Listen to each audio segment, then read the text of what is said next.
future. There are no people in the future. No people at all. There are no people in the future. Where did all my people go? There are no people in the future. Let me try my people call. Where are all my people?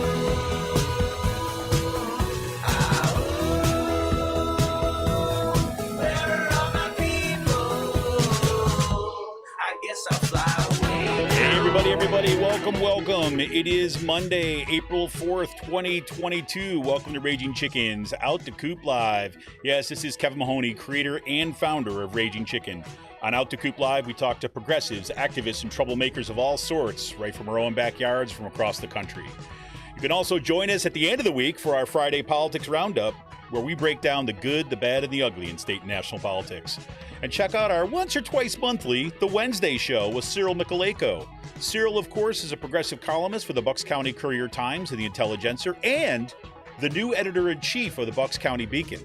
He joins me to drill down into Bucks County, Pennsylvania, and international politics.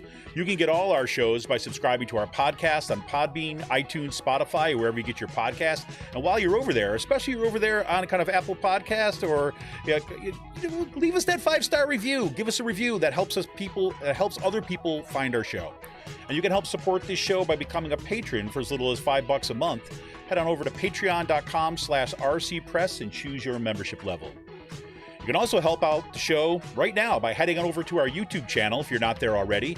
Smash that subscribe button, like the stream for this show, and hit that notification bell so you know every time that we go live. And you can join our Discord server to keep the conversation going all week long. Info on that is in tonight's show notes. For more PA progressive talk, tune into the Rick Smith Show's live stream at 9 p.m. Eastern on his YouTube channel, Twitter, Facebook, wherever you get your live streams. Head on over to thericksmithshow.com for the latest across all his platforms. And for those of you who were here earlier in the day, we put out a special episode of Out the Coop Live with Rick Smith this afternoon, talking about what is happening internally in the PA AFL-CIO. Do check that out for earlier today. And for more progressive talk in Pennsylvania on the west end of the state, you got to check out the Sisters of the Night Caucus podcast. The amazing PA women stirring the political cauldron behind this podcast rock the house, and they know where the bodies are buried. Make sure to follow them on Twitter at the Night Caucus. That's at the Night Caucus on Twitter, and subscribe to their podcast at Anchor, Spotify, iTunes, or wherever you get your podcast. And attention gamers, the Game Inn, that's with 2 N's. The Game Inn is a Quakertown-based, black family-owned gaming store. They're friends of the show, and they've got everything from retro N64s to the latest consoles, video games for all platforms, and loads of collectibles and action figures and Funko Pops, literally walls of Funko Pops. And kids get a discount if they get A's on the report card, so get them on over there if they're gamers. Check out their Facebook page, follow them at Twitter at the Game Inn. Got a question about a game, looking for something hard to get, shoot them a message or drop them an email at thegameinpa@gmail.com.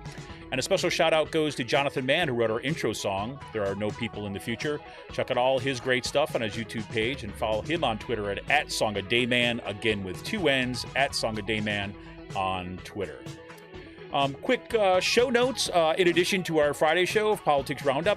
Next Monday night at 7 p.m., we'll have Shanna Danielson on the show. You'll know Shanna. Shanna ran for state senate and state house before. She is a rabble-rouser that we're going to talk about things that we can't even kind of include on a sheet of paper because it is so extensive. So Shanna Danielson will be back on the show next Monday night on Out to Coop Live at 7 p.m. Now, on tonight's show, I've been looking forward to this one for quite some time. On tonight's episode of Out to Coop Live, I welcome Dave Backer to the show. David is an associate professor of educational foundations, policy studies, and leadership at Westchester University. He writes a weekly newsletter called Schooling in Socialist America and tweets at School Daves. That's like Dave's School Daves on Twitter. And definitely check out his newsletter. It's fantastic. The kind of serialized writing that goes on there, building a case about what's happening in kind of schools is just absolutely fantastic. I can't recommend it enough. So we'll be talking tonight about his recent article in Dissent Magazine called Toxic Finance. In that piece, David looks into how outbreaks of COVID-19 in schools across the country expose the crisis in our schools' long-ignored infrastructure problems. But more than that, he shows how the way the United States finances school building improvements and maintenance worsen the problem. Another case of hiding the ball so students, teachers, staff, and parents get stuck with the inefficient, inadequate, and unequal schools. We'll also talk a bit about some recent proposals, such as the Green New Deal for public schools, that would begin to take on the financial barons that profit off public education for their personal gain. David, welcome to the show. Hi, Kevin. How are you? This is so great. Thanks for having me on. Longtime listener. Oh, you got it. Well, I was talking to you a little bit about before the show. I said, this is one of these articles that falls right in kind of my lane, right? For spending years in the union and ABSCUF, kind of trying to track down how the university does its budgeting processes and what's real numbers and what are fake numbers, and knowing the difficulty of doing that. Because look, you start talking people about spreadsheets and financial kind of data, that normally puts people to sleep. Right. That's right. But yet it becomes so critical. So before we jump into your article, can you talk a little bit about what got you to this place, right? Looking at this kind of financial backing in public schools. Yeah. So just the other day, actually, I was thinking a lot about this. I was giving a guest lecture in a course on urban education, and I was making my slides, and I thought I was with a co-presenter, and we remembered that part in Ferris Bueller's Day Off, where Ben Stiller's going, Bueller, Bueller. But he's like the paragon moment of boring is economics. He's talking about economics, and written on the chalkboard behind him is monetary policy and fiscal policy. Wow. And I hadn't seen that before, and I was like, yes, it's exactly it. And this sort of starts to maybe answer your question about how I got into this. One thing I've realized is that things that are this complicated and things that are this boring, it's not for nothing. It's not just an accident. It's not coincidental that it's hard to understand, it's hard to follow, and it doesn't catch your interest. These are the kind of apparatuses, the machinations that really guide the kind of resources that our lives are materially founded on. And the people who direct those don't have an interest in other people, in lots of people, knowing how this works. And so the boring part of it, that feeling of just the Bueller, the Ben Stiller vibe is, it is a part of the weaponry. It's a part of the politics of how important these things are. And I think if there's been a through line in my research on education, it's been, the projects that I've taken on, they've been pretty different. But one thing that I've realized they have in common is that I come upon something that seems to be kind of at the center of an issue or of a situation. And then I realize that it's really complicated, and I can't really find clear accounts of it, just sort of laid out both in readable language, relatable language, but also critical, kind of left language. So my first big project was on classroom discussion and exactly like how classroom discussion works and the ideology of it. And my second project was a kind of intellectual history of critical education. And in some ways, this project on school finance, it came about because I was teaching classes at Westchester University, where I teach on policy and law in education in a doctoral program. And I was just like, well, I've got this, critical framework. I've been doing a lot of research into Marxism and socialism and, how to think about capitalism critically.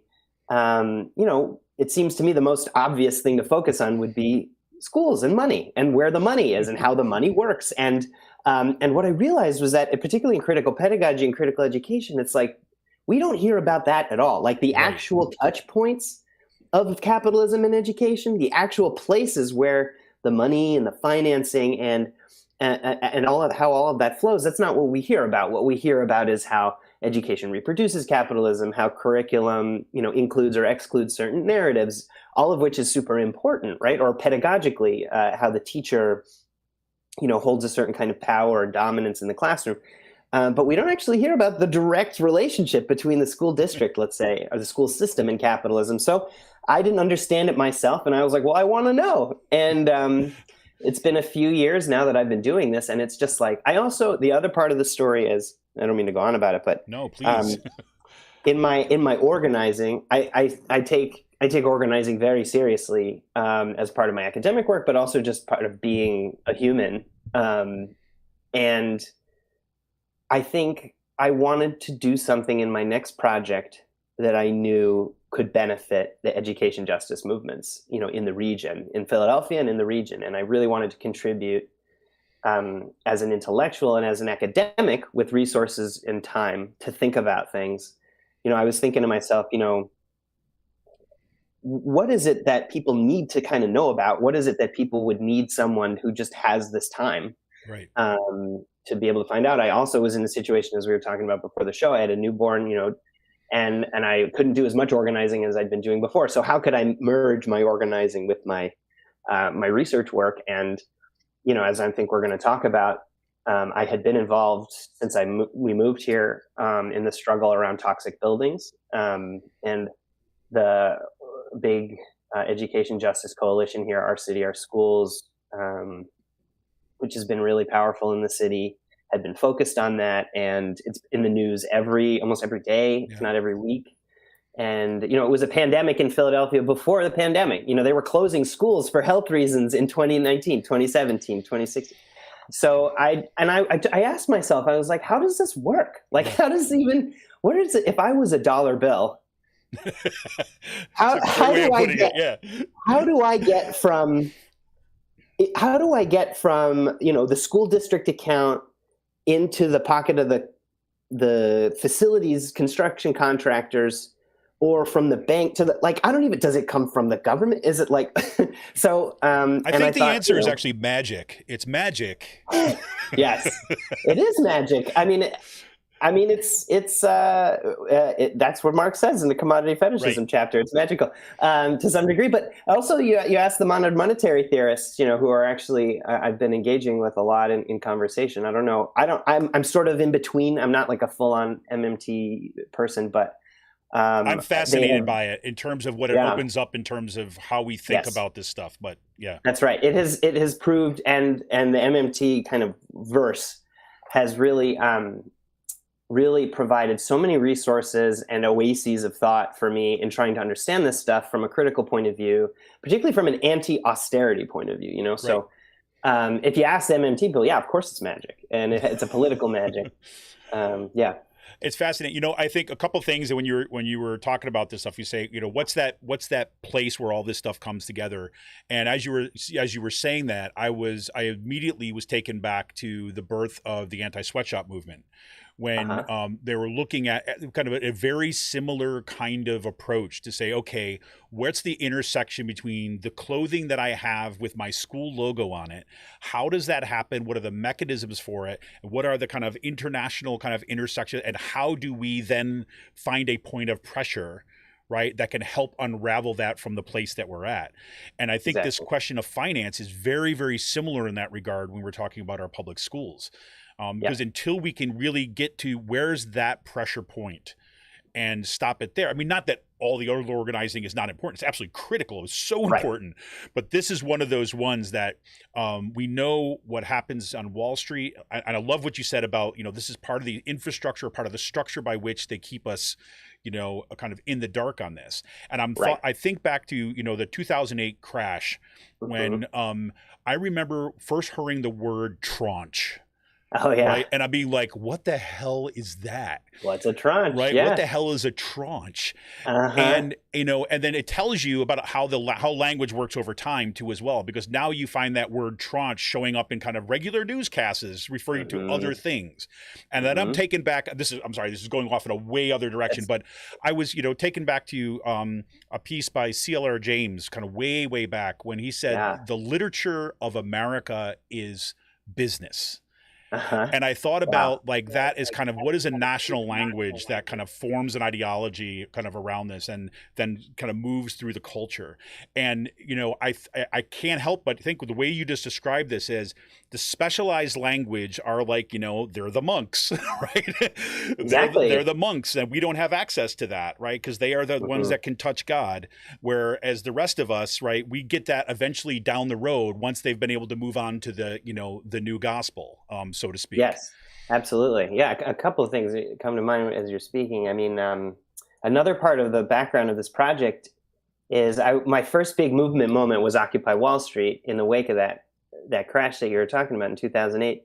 And, one thing that was so kind of amazing about Occupy was that it was this combination of very decentralized, almost anarchist style organizing, taking on finance directly, okay, and not only that, but inhabiting the language, and in some ways, you know, a lot of the projects that we had, you know, we took the term occupy and really played with it, and in some ways we were taking it for ourselves, right? We were going to their place at Wall Street, and we were just staying there, and we were going to look around, and we were just going to be really annoying about it. And it brought me back to a memory of some work that we'd done where I was doing it was called a pedagogy workshop as part of an Occupy University project in New York City. And we were in Trump Tower in the privately owned public space at the bottom of Trump Tower. And one of the texts that we had for discussion was Carl Levin's report on the financial crisis, a Senate report, you know, that he had commissioned, and we just tried to understand this stuff. And exactly, like, just like you're saying, like the language of counterparty and the language of interest rate and bond and security and derivative and these things. And so that's there in the background too. I have a sort of knack or penchant or tendency to want to focus on that from Wall Street, because that's what we did in Occupy. But the other thing I thought of too was that, and this maybe moves us forward in the conversation, maybe the gap in a school district, and the way that financing works, particularly when it comes to school buildings for capital expenditure, there is that gap that exists not just among the sort of citizenry, the parents, the students, the teachers, the community members, but the school leaders themselves, the principals, the district officials, the assistant superintendents, the superintendents. They don't know a lot about this stuff either. It's not exactly part of their in-depth training to be a school leader, not to mention the school board members. And so when something comes up, they just look to their business officer, who maybe also hasn't been super inside municipal finance or even finance speak, and they'll listen to the financial advisors who are for-profit, totally inside this for-profit system, and they just listen to them. And there's actually a knowledge gap that exists deep within that school district apparatus that leads to all kinds of weird things, including things like between in the late 1990s up until 2008, a lot of school districts, including in Pennsylvania, but all over the country, there were snake oil salesmen going around selling swaps, selling derivatives to the school districts. Yep. And the school districts were just like, yeah, I would love to save $1 million, $2 million, $5 million every year if we could do some kind of complex financial instrument that the Wall Street cats like, because they're obviously legitimate, unquestionably legitimate. Right, and I just read this article in the New York Times about how now they're hiring physicists, right, to do this, so they must be smart. Exactly, they must be smart, and what they say must go. And so these people are talking about things like swaps and derivatives. The school district of the Chicago Public Schools lost $100 million in 2008. It completely tanked their school modernization project because they were so deep in this swap stuff. And who was deep in the school district in Chicago after that? A guy named Paul Vallis. And who was the superintendent in Philadelphia in the early 2000s? Paul Vallis. So like this. Wow. There's this kind of connection, and the way that he wasn't participating in this finance system in a very good way either. He was taking out huge bonds and very complicated derivative type products, and only building new schools, but deferring the maintenance. And I don't know if that's getting ahead of ourselves. No, that's great. So let's get us to kind of like the financing itself, because one of the things I like the way you start off this piece, right? You kind of give us this picture is like, look, there were school strikes that were happening across the country, which I think we forget. And I this is, again, not to get us on another sidetrack here, but I think that it's interesting. As I was kind of reading this piece, I kept thinking, what if we actually read the COVID crisis through student response and student organizing, right? What would that look like in terms of the picture and the narrative and the story? But that's for another conversation. But you start out with that student organizing who were saying, no, this is not okay. We're not going back into those buildings like this. Like, we can barely breathe. I'm thinking about Reading, Pennsylvania, right? Yes. Literally, snow would be coming in through the windows throughout the wintertime before COVID. Right. And then COVID and the windows aren't opening. You're concerned about the ventilation, airborne virus.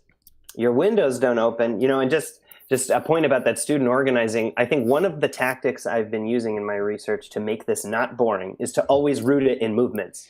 So like whenever we're talking about school finance, let's talk about the movements, because those movements are actually reacting to and trying to push back on many of the forces that are being exerted from the financial realm. But yeah, sorry, 100%. So let's start in then kind of like the where you start us, right? You're looking at the HVAC systems, and you're looking at, say, windows, and really just that distinction between like the capital projects, right, and then your general operating funds. So get us into that space where we're kind of seeing how this is working out in our kind of in our schools down the street, so to speak. Yeah, absolutely. So this distinction in accounting that you mentioned is actually really one of the first things that I sort of like learning about these complex systems.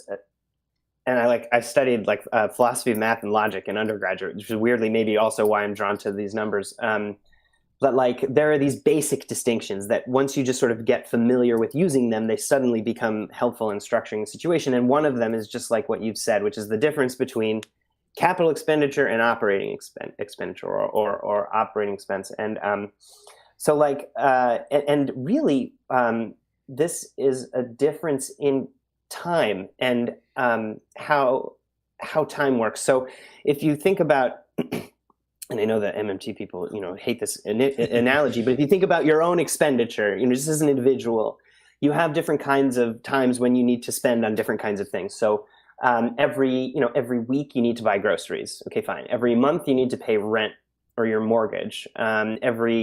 Every so often you need to, buy new clothes. You got to put that gas in your car every week. Okay, these are regular expenditures, right? And you budget them just the way you budget them. You have your income and you spend them on that. Okay, but every once in a while there are some really big expenses.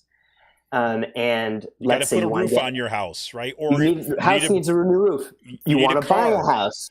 You want to get married. For kids. Right. Want to get more education, right? Your kids need to go to college. You need to get a higher education. Whatever. Okay. So in this moment, like you can't use the same budgeting that you use for your regular stuff, right? You can't use your just sort of monthly or biweekly wages to think about like, okay, I'm going to pay for 4 years of university, or I'm going to pay for my wedding. You just can't do it. Okay, so what that means is that you need a lot of resources up front to be able to do the thing that you want to do. And obviously, you're not just going to get those resources up front because we don't live in the society we should. Right. And so how do you get what you need? All that capital, we call it capital, all those resources in a capitalist economy. How do you get them? We have a loan. And a loan is when someone says, oh, okay, I'll give you that money, but it comes with a cost. It comes at a price. You have to pay me back with interest. And that's the only reason they would ever get in on this deal is if you were going to pay them back with interest, right? The interest is just the cost of that money, except for instance, if you're getting married and you get like a sort of permanent loan from your parents or money comes in if you're lucky enough. But so let me stop you there real quick, because I think this you kind of alluded to this, but this is a really important point about, say, not living in the society that we should, because that moment right there when you say we can anticipate, right? It's not that these costs are surprises, right? I mean, these are things that we know that are going to have to happen at some point down the road. If you're talking about maintenance, if you're talking about infrastructure, those things are going to have to be invested. So there's a choice that is made about whether we as a society are collecting, say, taxes, right, or other means in order to do this, or the choice that we've made is say, no, we are going to give that to the private sector for profit purposes, and that's how it's going to get managed. So that's that baseline choice is at the core of this. Absolutely. It's an ideological choice. It's a socio-political choice that are derivations of ideological and intellectual positions that are kind of in what we commonly think about as these larger kind of tectonic shifts in how we think about economics. We talk about something like neoliberalism. Usually what we mean is this post New Deal kind of way of thinking where our social contract is such that everyone's just sort of hustling, as Lester Spence would say. Like that it's not about what we can provide the collectivity by, let's say, redistributing where resources might pool up unequally, or taxing and redistributing, let's say, as just an example. Actually, everyone's just out for themselves, and that's the best way to do things. And in this very case, just like you're talking about, it happens, and it's the school districts. The only thing about the schools, and so like this thing about spending that I was giving as the example, when you have to get a loan, for instance, if you get a loan, you tend to have to go to some source of credit to be able to get that loan. Tends to be big private banks, right? And those big private banks are doing all kinds of business in private markets. And there's a whole market, the credit market. And this is a market that exists like finance says on Wall Street, as we say it kind of colloquially. And, you want to think to yourself, public schools. And this is one thing that kind of gets me studying about finance, like even the progressive and the left side, we think public schools are it's a public good, and we fund them publicly and they're free. And, it's being marketized and privatized in neoliberalism, but that's the threat. There's a new book at the Wolf at the Schoolhouse Door. It's a great book. Jack Snyder and Jennifer Berkshire, who I really like. But when I've been studying school finance, particularly school buildings finance, you realize that the Wolf House has been in residence. Like there was never a neoliberalism. Like there was never a Keynesian social democratic New Deal period when school buildings were somehow financed publicly in a way in which did not create the situation of the school district needing to commodify itself, sell itself on the market as a product that is sort of punitively rated by for-profit credit rating agencies. And like when I'm talking to school officials, business officials who have to do the borrowing that will finance getting the elementary kids the roof over their head, getting them the water fountains they need, making sure that asbestos isn't in the building, making sure the windows open. What they say is, I have to go to market and I'm selling my school district. That's the way that they this use works. that language. Literally. And because that is quite precisely what they're doing. And in some cases, sometimes on the left, we can use this metaphorical language and stuff, but actually, this is actually what they're doing. They are going to a private credit market that has assessed the credit worthiness of their school district according to certain kinds of points about the region's political economy, specifically its tax base, that is to say, the value of its property, both commercial and industrial, residential, within its boundaries. So like whenever I'm driving through suburbs and I see a shopping mall, I completely think totally different things than I used to. I don't see like a Nike store or whatever. I'm thinking, wow, they got some revenue there they can work with.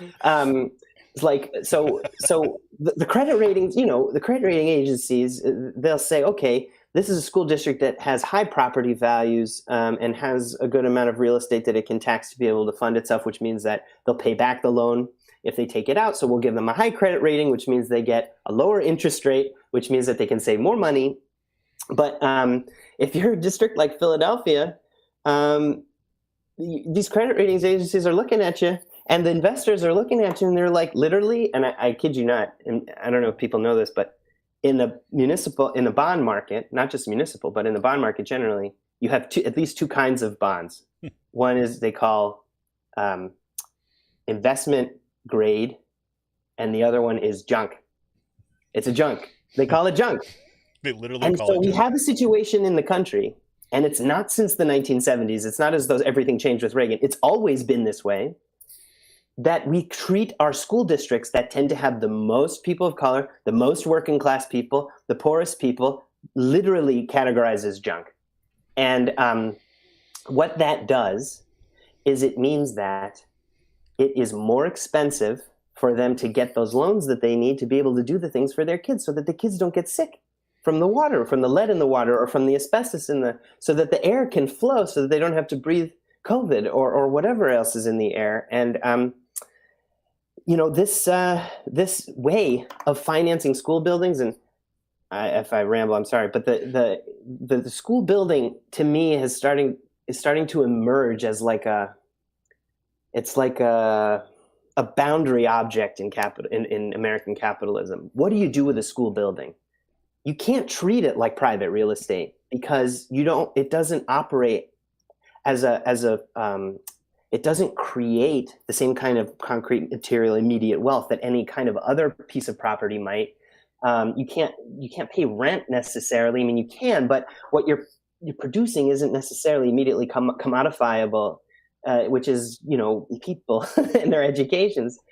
And so how have we dealt with this? We've dealt with it by just like shunting them off to the side, rarely thinking about it, and treating them as though they're any other old business that needs a loan.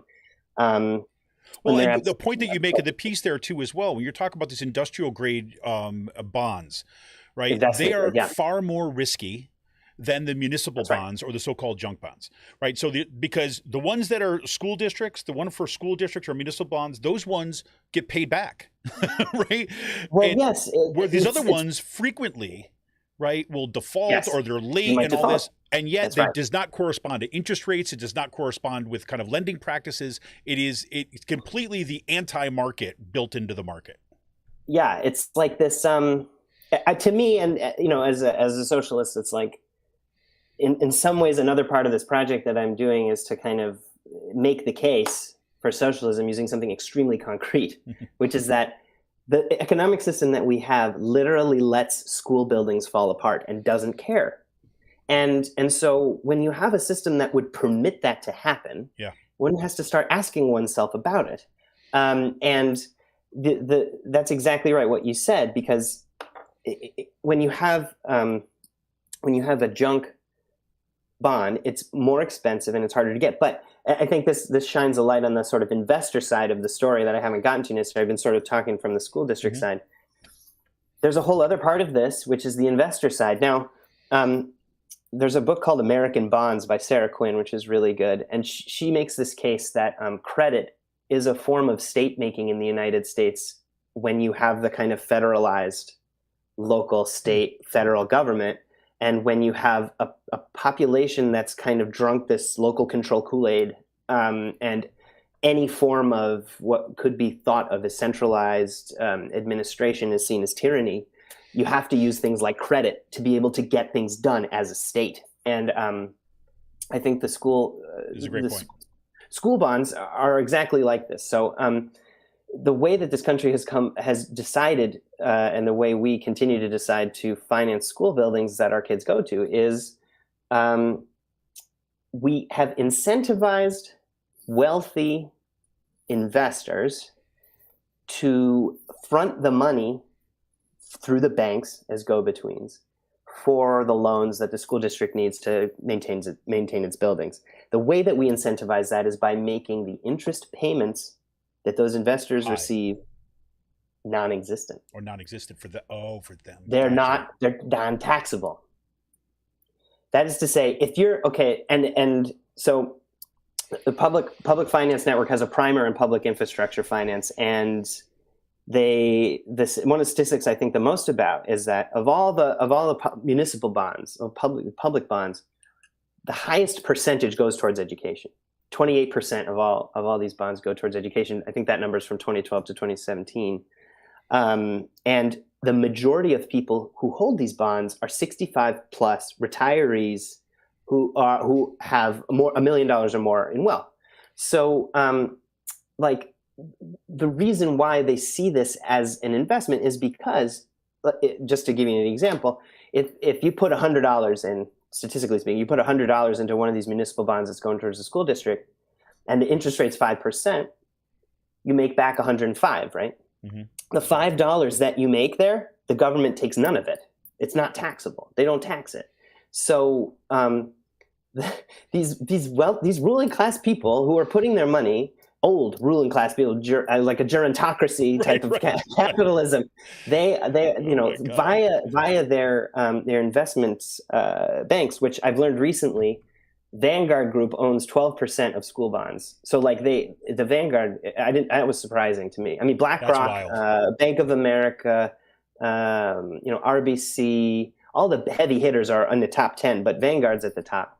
And, so essentially they can make tax-free investment returns in situations. Meanwhile, the buildings fall apart. So that I contrast that statistic with the American Society of Civil Engineers, who gives school infrastructure in the United States a D+.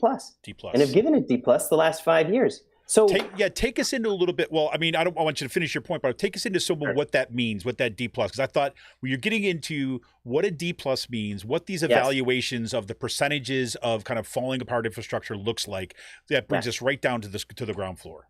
Yeah. So and the American Civil Society of Engineers is just one metric, but there's a whole tradition over the last couple decades of, I would say, limited research studies on the policy side of the situation. I think that school buildings, their facilities and their general situation is a understudied, under-talked about situation generally.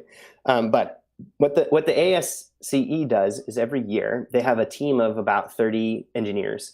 And those engineers do in-depth interviews across the country at the state level and about the situation of the public infrastructure in that state. And they assess the condition of that public infrastructure using documents and interviews with the infrastructure professionals at the state level.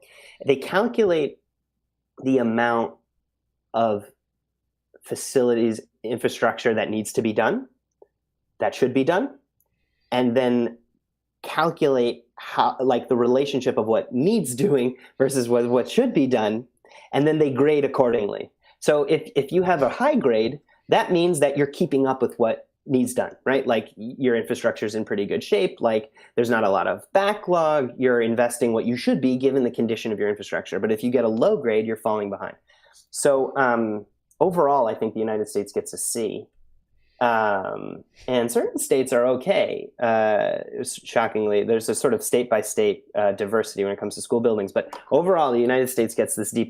So I hold these two things out to myself. And like, if I'm tweeting, I'm always talking about this. It's like, okay, on the one hand, you're saying that the municipal bonds, almost 30% of them go towards school bonds, and that mostly there's just these sort of investors, millionaires making money off of these bond deals, and you want that to happen. Okay. But on the other hand, the school buildings get a D+ from the engineers. And not only that, but most research reports that I could find from my article, it's the same deal. School buildings are falling apart. School buildings are falling apart. If you'll just permit me one last association. Go. One example of this is the most egregious that I've found in the history is one of the things that's gotten state governments to do more for school facilities is when they go to court. It's like the old civil rights strategy, essentially. You take which Pennsylvania just did. I was going to say, this has just happened right here. Just happening in Pennsylvania, right? And like all praise goes to the Education Law Center and using the litigious path, to figure this out. 100%, yeah. Like the story from Ohio. So Ohio had one of these cases. A lot of states have these cases. And they did a survey of the school buildings in Ohio. And there was one school building in Ohio, and we're talking the 90s here. This isn't like the 1890s, we're talking the 1990s. The school building was sliding downhill. The entire building was moving downhill about an inch a year. It's not funny. I'm like laughing and like, it's not funny, but it's like, you cannot believe this is going on, right? It's absurd. Okay, the school building's moving downhill. It's falling down the hill. And the questions at the school board were like, well, how fast is it going? I mean, is it really is it a problem? The kids are not getting whiplash or anything, right? Right. Sorry. But like, yeah, you have to laugh. Wow. It's so absurd. But but it's so dangerous. It's so dangerous. But we continue with this financing system, and I really hope. I hope we can do something about it. I have found things, policies that I think could be better, but I don't know. No, wait. No, really. Like what we're looking at here too. I just want to kind of hit some of these numbers for here. In your article, you're kind of mentioning this. So what does this mean? So yes, you've got a D+ from the American Society of Civil Engineers. The Government Accountability Office, right, reports 54% of schools need to update or replace multiple building systems, and a full third of HVAC systems require updating or repairing. These school infrastructure inequalities are racialized and class inflected. In 2014 report found that 33% of schools serving low-income students had ventilation infrastructure issues versus 27% of wealthier schools. And then on the flip side of this, you talk about like your elementary school. Yes. Right. Can you talk about the numbers on that? Is like what we're talking about, a local elementary school, about the amount of money that is going to be required just to address those issues? Yeah. So I focus on Comegys, which is our catchment elementary school in Philadelphia. And catchment just means that there's a public school with lines around it and people within those lines. That's your public school that you can go to no matter what. But in Philadelphia, it's largely marketized kind of school district where you can kind of choose. But so at Comegys, like it's an example of the kind of projects that this kind of project. So I focus on ventilation a lot because of the pandemic. Right. So for Comegys to get a new HVAC system, I believe I have to look at the number. It's $2 million, right? So in 2017, they had an independent facilities analysis in the Philadelphia school district, found that the schools in the school district need $4.5 billion in deferred maintenance. That's deferred maintenance. So that's stuff that's in the backlog, not stuff that's right up in front of us, but stuff that needs doing that hadn't been doing. That's $1.5 billion. It's about $1 billion more than the yearly school budget total. It's only $1.5 billion less than the total Pennsylvania Department of Education budget. Wow. So Comegys is just one of a number of schools that need a $2 million HVAC system. And here's the thing: there's no quick fix here. So HVAC systems take a long time to replace, and it's a very material intensive process. You need all kinds of contracts, and all kinds of firms, and all kinds of materials to do it. And so far as I can tell, the HVAC system still needs to be updated. There's still $2 million that needs doing over there at Comegys, and the school district hasn't gotten to it. Why hasn't the school district gotten to it? There's a lot of reasons why, and you can't necessarily say well, it's not the school district's fault at all. I think obviously there's a lot that can be wrong with school districts, and the school district of Philadelphia has problems, and I think you need accountability and you need revenue. That's the magic combination in school finance. But I don't understand how we're supposed to expect a school district to be able to finance what needs doing when it needs to be done with the economic system that we have, with the financing system we have for school buildings. It would be impossible. It has been impossible. So Comegys, my local school, sits there with its old ventilation system in the pandemic, and everyone's saying, okay, let's go back, let's open things up. David Leonhardt, the New York Times, everyone's saying, open the schools, back to normal. And meanwhile, here we have an airborne disease affecting a population, some of whom are not yet within the range of the vaccination, right? We don't have approved vaccinations for the kids at the youngest grades. They want them to go back into the building, and the air is not circulating. And that's sort of what inspired me to write the piece in the first place. Well, I want to read this piece here, and then I want to talk about what we can do. What are some of these options that could be on the table? This is one thing for your article too, as well. And I apologize, everybody, we're reading a little bit much with it, but I think this is really good. This brings us back to some of the student pushback here. This is kind of the letter part. So after talking about the credit, the differences between your property values and all this, it says, in 2020, Pennsylvania students highlighted this disparity when they marched the 4 miles from Overbrook High School in West Philadelphia to Lower Merion High School just over the district border. Lower Merion spends about $12,000 more per student than Philadelphia does. Lower Merion student population is 81% white, while Philadelphia's district is 35% white. Philadelphia's credit rating, according to Moody's, is a Ba3. Just above what bond markets like to call junk, which we've talked about. Lower Merion's is at a AAA investment grade. Before the pandemic, Lower Merion schools' ventilations exceed standards, and they were further updated with advanced technologies such as MERV 13 filtration and bipolar ionization. And here's the kicker: Philadelphia schools got window fans. Right. That's what we're talking about. Yeah. So if the roof holds up through the winter, right, your bonus is that, well, at least you got a window fan to air out the thing. This is what we're talking about. That's right. And Lower Merion can afford to do that. They have an extremely high property tax base. And you know what? I don't want to knock. The more I read about Lower Merion, the less I want to knock them, because we're in a bad system, and actually they're doing some things that are actually kind of positive within that system. But we have to note that like they have the tax base and the credit rating to be able to finance their schools in a way that they can have these advanced filtration methods and keep their kids safe. Philadelphia doesn't. The racial dynamics are there. Everyone knows what's going on. You ask anyone in Philadelphia, and particularly parents, teachers, students, you go to Lower Merion, a lot of them probably moved from Philadelphia because they were like, well, it came time to have my kids go to school.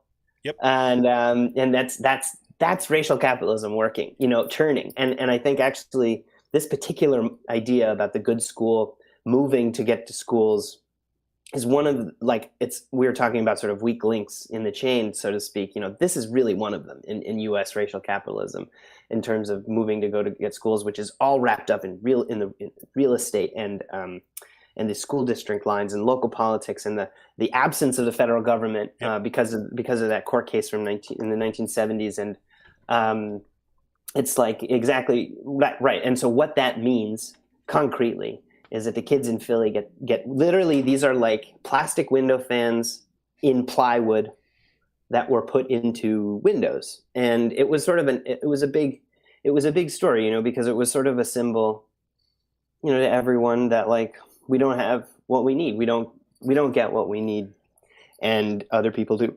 And we have to think about like why that is. No, and I remember actually there were some videos that came out during that time where parents and teachers were coming in with box fans and like building these kind of like ad hoc, like, HEPA filtration systems by putting 4 box fans and some like, furnace filters on them and taping them with duct tape to get them to work. I mean, I'm like, there you go. And I think one other point about the Marion, the Marion School District is here's a perfect, or Lower Merion is like one of the perfect examples of this is like, even if in the best case scenario, Lower Merion School District, they're doing great, say really good stuff, right? At the education level, at the distribution level, accessibility level, and all that. Because of the overarching structure, you keep the antagonism, the racial antagonism, the class antagonism always there, even in the best intentioned system, which is one of the reasons why, again, this is where you kind of begin to point us to is directions that we need to go, right? Yeah. Or at least begin finding some way to begin getting around certain pieces of legislation or certain significant changes. And you point to a couple of them toward the end of your piece. One of them, which I know you're involved in, you're talking about the Green New Deal for public schools. And the other one, I'm going to get this wrong because I was like, this is where I learned about it for the first time, was the National Investment Authority, Investment Authority. Can you tell us about these two things? First, the Green New Deal for public education, for public schools, what that's about, and how this would begin to chip away at some of this. Yeah, great. So the Green New Deal for schools is most concretely a piece of legislation that Representative Jamal Bowman out of New York introduced during the budget reconciliation process in the last budget cycle around, everyone was talking about Build Back Better and that plan. And his team introduced that legislation that was actually crafted by a team of organizers, researchers, academics that wrote a report called K-12 Schools, I think it's a green stimulus for K-12 schools. It's actually out of the University of Pennsylvania Climate and Community Project, led by Professor Akira Drake Rodriguez, who's a great friend, resource, just an amazing person urban planner, academic who thinks about all these things. And I worked like as a sort of minor player on that team to think about money and how financing would work. And the initiative behind the Green New Deal for schools is it kind of like, what's nice about the Green New Deal framework in this sort of like another younger kind of generation of environmentalists has been to kind of think, how good would things be if it were good, in a way? Like how can we take this infrastructure problem that we have and make it amazing, make things amazing? And here's what I mean. Like the way that this translated to me in terms of the schools is like, what if at Comegys, for instance, or at any school, in the District of Philadelphia, you had over a summer, let's say, massive construction project, okay? And sure, it'll be like noisy and maybe disruptive for the neighborhood, but like people who are going to that school, parents who are sending their kids there, parents who are thinking about where to send their kids, teachers who work there, like neighbors, people who have gone there before, thinking about where they're going to move, or let's say, they see that the school is getting new infrastructure. And not only that, too, right? It's getting attention. Yeah. And not only that, but people from the area are working there and they have solid, like unionized trade jobs. And not only that, but the technology that we're putting into this school is zero emission. School buildings and buildings in general are huge carbon emitters. Yep. We tend to think about planes and cars and stuff, but buildings are huge emitters. And actually, there's a guy named Daniel Aldana Cohen, who's also another friend and colleague, who does great work on housing and the Green New Deal. And he sort of actually connected me and pulled me into a lot of this stuff, which I'm really thankful for. School buildings are another one of these buildings that are huge emitters. And so we have this huge problem with carbon emissions. It's changing the climate. Like, we can make our schools really nice. We can make them really safe. We can employ a lot of people in doing that. We can create a sense of like hope and excitement in our community that we have something to be proud of. And we can prevent more carbon from going into the atmosphere all at the same time. And that's the vision of the Green New Deal for schools, right? And it's just so, I almost like tear up. I'm thinking about it because we have all these problems, but here's a way of working on them. And so we had this piece of legislation, and it called for massive tax grants that were actually based around equity at the regional level to be able to invest in this. You know, we're talking in the order of hundreds of billions of dollars because that's the need, right? And so it failed. People didn't go for that piece of legislation, right? And you know, one thing that's sort of interesting that I heard, it's sort of a rumor, but I heard that there wasn't as much excitement in the budget reconciliation process in general, not just Green New Deal. You know, the moderates and the Republicans, they put up those posters with like Ronald Reagan on a dinosaur shooting lasers. They think it's all crazy, but like just the idea of there's been federal legislation to try and rebuild the America's schools, sort of sitting there, not passing.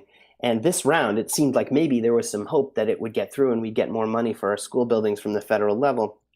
But what I heard was that in the process of negotiating the American Rescue Plan funds, people were bitter, quote unquote, about how much money schools got in that deal and didn't want to go through it, didn't want to give schools more in the budget reconciliation process. So we didn't get the money for school buildings there. But just a footnote about that, people say, oh, what about the American Rescue Plan? The federal government just paid you so much money. At the school district level, like when it comes to facilities projects, but also other things, this money only lasts for 4 or 5 years. So, and it's only in a certain amount. School District of Philadelphia is only doing $325 million of ARP money on school facilities.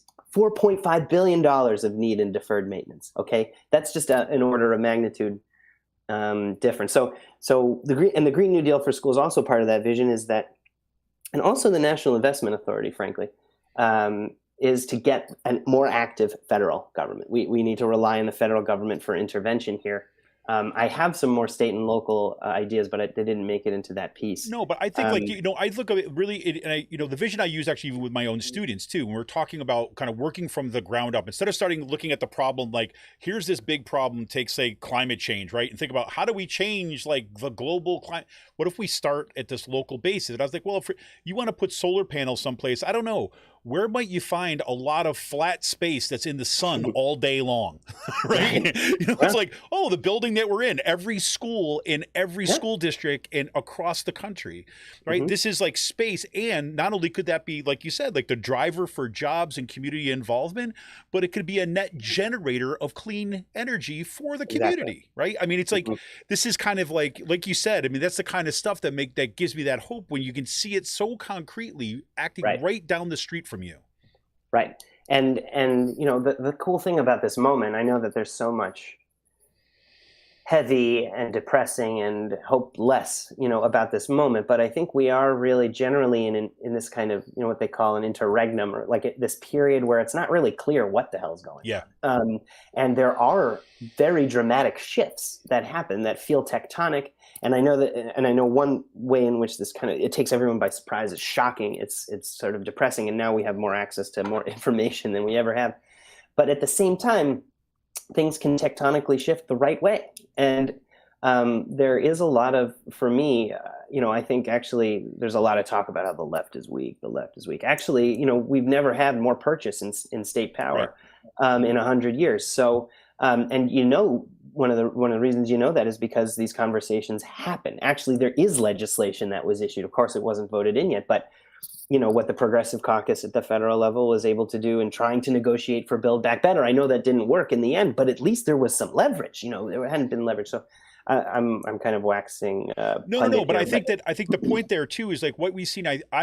We've talked about this on the show quite a bit over the years. What you've seen this gradual move towards is away from just the strictly ideological battle, which I think the left was locked in for a long time, to this kind of okay, we're going to move and we're going to talk about and moving this into enact it in a powerful, like to take power to do this, right? So you're looking at actual legislation and having coalitions that are built in communities in order to make that happen, right? I mean, it's not like rejection of ideology. It's more like saying we have a different kind of organizational base right now that has everything to do with the, in community organizing that's been done by groups like DSA, that's done with women, like the Women's March, Indivisible, all over the kind of broad kind of say map of the the broad left, right? But people getting that sense of what can win. And I'm struck by we interviewed Noam Chomsky way back in the day when we were first getting rolling a Raging Chicken, and one of the things that he always pointed to was the idea that people need to be able to, they need to win.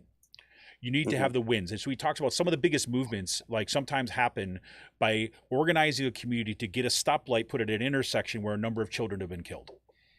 Right? That you have a collective process of problem solving where it's actually benefiting, they can see the results of their action. I'm always thinking about this too as well. For years, I don't know if this is still the case, but for years, construction workers, for example, had one of the lowest suicide rates, right, of occupations in the country, right? Why? The argument is that because you could see the kind of the end game, you could see the fruits of your labor, so to speak, at the when a project was completed, and that meant something into long-term kind of say mental health. To see that happening built into this kind of community project would be amazing. So I don't mean to derail the discussion, but it just seems good. Absolutely, yeah. I mean, that's the thing. I feel like as they say, when you fight, you win, and we have to keep fighting. And one of the big lessons, I think, from the left view of history is that nothing's fixed in forever. Nothing's eternal. Nothing's natural. Exactly. Everything is contingent on the forces. If you get the forces together right in the right way, you can make a difference. And frankly, while the problem we've been talking about, this kind of school buildings finance problem, is so ornate and complicated and hard to hold in mind, and even hard to imagine. Or even it's hard to imagine spending time imagining what it would be like to change it. At the same time, the sort of like contingent forces of history have actually acted on this space too. So just the example of the Green New Deal for schools is one, but another, there's a whole other realm. So that's fiscal policy. So going back to Ben Stein and fiscal policy and monetary policy, fiscal policy is one thing, which is where the government through its tax appropriations, will spend. Well, actually, if you believe in monetary theory, it's not through tax appropriations, but the government will spend, and that money in spending is sort of a grant. It's in the form of a grant, so you just give you the money to spend it. But there's a whole other realm of policy, which is monetary policy, that has largely to do with credit and the way that credit works.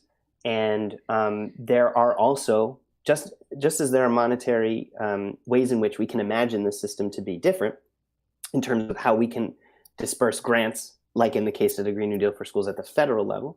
But actually, there are Green New Deal for schools programs happening at state levels too, that state candidates are running on.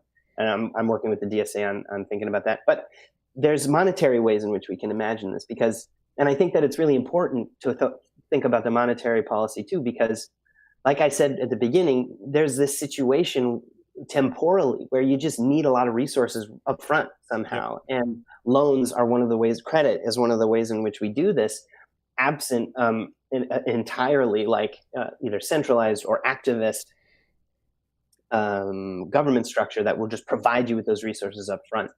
And some do. Okay, like there are pay-as-you-go programs at the state level in this country where school buildings just get funded. It's not like a loan or anything, but and that's at the state for the district level. But actually, the state has to go to the municipal bond market to borrow, so it doesn't. It's not actual escape. But to get to your question about the National Investment Authority, National Investment Authority is what we could call maybe a monetary policy solution to the school buildings finance problem. And the way that this works, I don't know if, just to sort of maybe peg this in something reality so it's not too abstract, you may have heard in the last few months, I can't remember when it was, but Biden administration wanted to appoint someone named Saleh Omarova to a position in the Treasury, and comptroller, actually, I believe. And during the hearings that Saleh Omarova had to, I would say, endure for this appointment, she'd actually worked in the Treasury Department of Bush administration. For context, there were Republican senators, one of which who's from Louisiana, who said, "I don't know whether to call you colleague or comrade," right? And accused Omarova essentially of being a communist, Soviet agent. It's unbelievable. Yeah, and while the Republican colleagues sort of tried to distance themselves from these comments, their own views, their own financial views, essentially were just of the same flavor, just not as insipidly dumb as that comment. But the reason why, Pat Toomey among them, and I have to say Pat Toomey is a sort of villain in this scenario, in this sort of monetary policy world, and I'll explain in a minute why. What Saleh Omarova did in the recent period of her own research, she's been sort of active as like a heterodox kind of economist, I guess I'd say. And my understanding of these things is sort of still in formation. So if I'm getting them wrong, I'm sorry to listeners. But one thing that she has helped research and envision are these kinds of more democratic, more public financing approaches, apparatuses, schemes, policies in the monetary policy arena. And she worked on something called like a people's ledger. So, you have public banking, for instance. That was one of the things that the Republican senators thought was so terrible. They flipped out, yeah. Yeah, but another thing that she's worked on with a guy named Robert Hockett, who's another champion of these kinds of ideas, is this National Investment Authority. And the way that this National Investment Authority would work is essentially you have a kind of independent, it's sort of in the Federal Reserve sort of area. You have this independent board overseeing an authority that approves and gives out loans directly from the United States' Reserve and Treasury for public infrastructure projects. Okay, and so instead of a school district, like I was describing before, instead of a business officer in a school district having to sell their district on a market like a commodity, they just go to the National Investment Authority and get their loan from there, from a Democrat, the officials would be appointed, I think, in the schemes I've seen. And instead of going to the municipal bond market where it's punitive, you have junk credit rating, you have higher interest rates than like rapacious for-profit firms get. You have a whole entity whose sole purpose is to provide public credit for public infrastructure, because that's what we don't have. Like, we can say that our schools are public all we want, but when it comes to the actual schools, the school buildings themselves, those are private. Like they're privately financed, and we need public credit for public schools. So I got really excited about the National Investment Authority as something to fight for, and again, going back to this kind of idea about finding hope and excitement within these like huge, overwhelming tectonic political shifts. During the pandemic, a huge crisis, the Federal Reserve did something that it had never done before, but has always been legal, which is it opened a facility or a program to disperse credit to local public infrastructure. It was called the Municipal Liquidity Facility. And the idea behind this facility was to essentially, there was like a progressive interpretation of this and a conservative interpretation of this. And the conservative interpretation was to backstop the municipal bond market so that none of those ruling class investors that I described before got all freaked out and take their money out of the thing and tank it, which is what happened in March of 2020. And so the Federal Reserve comes in like Atlas, and holds the whole thing on its back so that nobody does that, and all the investors feel safe and happy, so they continue the churn of the finance project there. But the progressive interpretation of this facility, which was absolutely feasible within the limits of this thing that had now been created, was that directly through the Federal Reserve, you could get public credit in principle. Okay, in practice, the eligibility criteria were extremely narrow. It's not clear that school districts could actually go to it in the way that I wanted. One of my big organizing projects at the time was to fight for school funding through the MLF. And but what we know now is that is not only possible, but is real. We can do that. It's entirely legal. It's in a clause called 13.3 within the Federal Reserve law, and we can do that. There can be a public, literally kind of like a public option, you could say. That's what I kept on hearing, kind of like almost like a postal banking for public schools, right? I mean, kind Exactly. of like that's what I kept on hearing as I was both reading your piece and as you're talking about it now. Yeah, that's it. And it happened, and we could do it. And the reason why I kind of like, politically speaking, almost in like a Machiavellian sense, I obviously have conversations with people, and it's like, we don't want loans at all. School districts shouldn't be taking out loans at all. It shouldn't be an issue of loans. You should just get the money to build the thing and go. But in the system that we have, like that Sarah Quinn in America Bonds describes, in this sort of state craft where credit becomes this hinge point where you can try to do things, monetary policy is an option that I like, because the Federal Reserve is this independent body. Okay, it's not like you have to wait until a trifecta in the House, the Senate, and the presidency, and then you have to hope that the president is clear-eyed enough to do something, and that the conservative Supreme Court won't block it as soon as it's done. You don't have to wait for that. You just have a Federal Reserve through the Treasury. You have a National Investment Authority make these decisions. A public school roof is falling in. We got to fund it. That's it. No question. So it's not a matter of these just virulent conservatives like Pat Toomey. The reason why I have a bee in my bonnet about Pat Toomey, everyone does, but particularly my bonnet, is there were discussions about whether or not the MLF, the Municipal Liquidity Facility, could continue in time. Maybe it could be extended. Maybe it could be built out. And he, in that budget negotiation process, ensured that it would not, and made it his business to make it illegal to do anything like that ever again. Why? He's protecting the ruling class investors. Okay, yeah. That's why I think that the school buildings finance thing is like class struggle. Like, it's right there. Okay, and because if you create this public financing mechanism, this National Investment Authority, why did he work so hard to kill it? There's like, what you want to do is like expropriate the bondholder class. Like, you have to get them out of the picture. It's not that I want to get rid of people, individuals. I want to get rid of like a social structure that chokes and makes schools toxic. And we could, under the right political conditions, now we have the precedent. We know that it's possible, and I think we should fight for it. Well, 100%. And I think that, and part of us getting there is, one, kind of like the work that you're doing, number one, the organization that is happening on the ground, actually the pushing on all of these levers through legislative means, through probably, and to investigate where are these little cracks that we could potentially kind of open up, right? And to turn in kind of a different manner, and in a way that, ideally, leaves those kind of like ruling bondholders and ruling class in general kind of in their own little fiefdom before they even realize that they've lost the ability to control our lives. I mean, that's how I look at it. Yeah. I mean, and I think that's the struggle, and I don't have anything against them personally, but I don't want my neighbors' kids, I don't want my kids getting sick in our public schools while they send their kids to the private schools and they don't have to worry about it. Meanwhile, they're making tax-free investment money off the system that prohibits our kids from being into public schools. And it's not in their interest, and never would they see it as their financial advisors would never see it in their interest. The politicians that they donate to wouldn't see it. It's not in their interest to have another system because it makes them money, and that's perverse.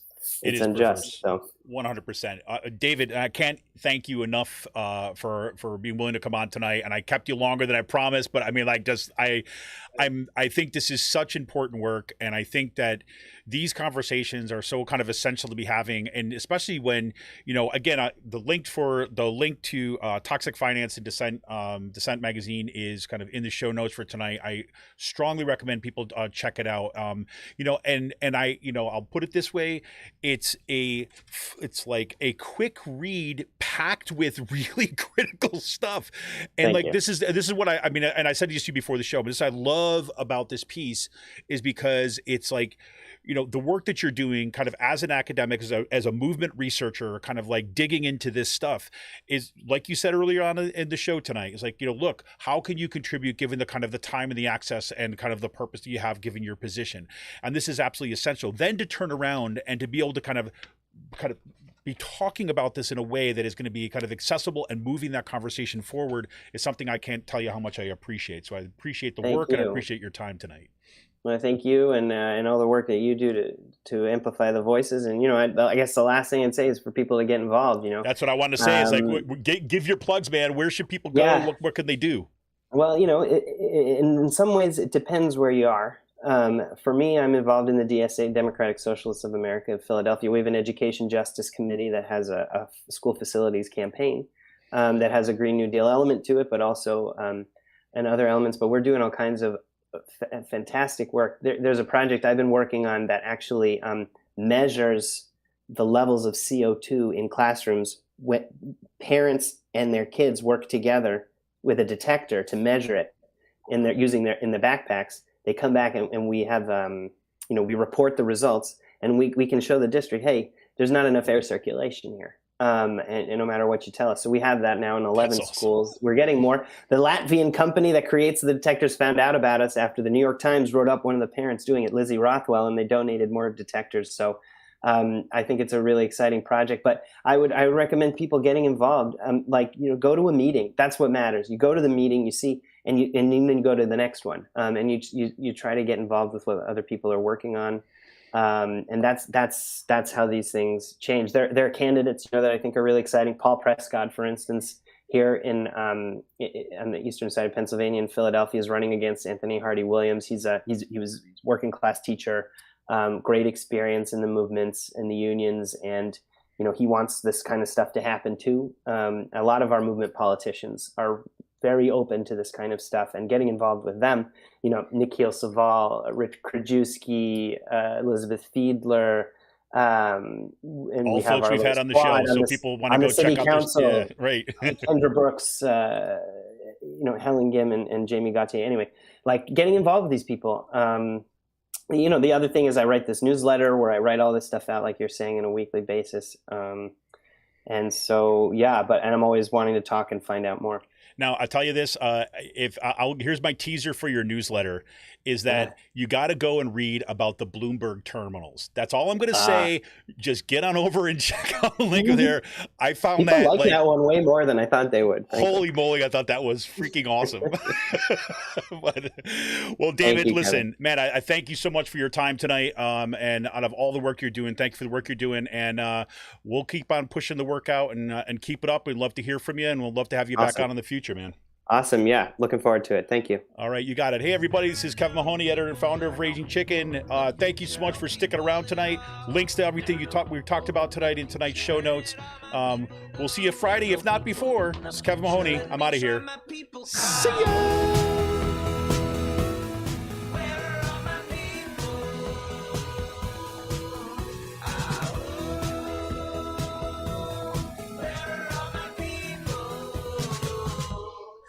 I'll fly away.